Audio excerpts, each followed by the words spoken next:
Il est minuit à Paris, bonsoir à tous. Vous regardez l'essentiel sur France 24. Benyamin Netanyahou à la tribune de l'ONU ce vendredi.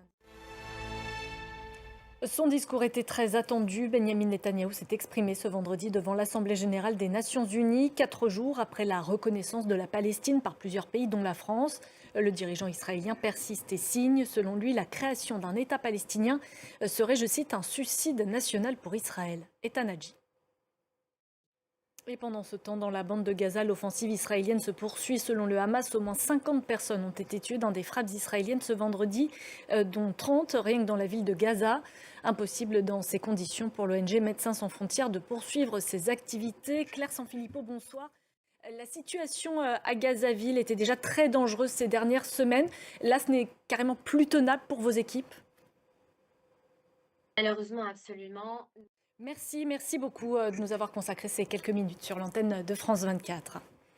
On poursuit avec l'actualité en France. Une pluie de réactions au lendemain de la condamnation de Nicolas Sarkozy. La décision divise les Français entre ceux qui estiment que son procès a été équitable et ceux qui dénoncent un acharnement judiciaire. Paul-Luc Monnier. Et on apprend ce soir que 2 enquêtes distinctes ont été ouvertes à la suite de messages menaçants qui visaient la présidente du tribunal ayant condamné Nicolas Sarkozy. L'Union syndicale des magistrats avait dénoncé un peu plus tôt dans la journée des menaces de mort ou de violences graves. En France, toujours, le Premier ministre Sébastien Lecornu a commencé à dévoiler son jeu dans une interview aux Parisiens. Pendant ce temps, la mobilisation agricole se poursuit. Deuxième journée d'action ce vendredi des agriculteurs.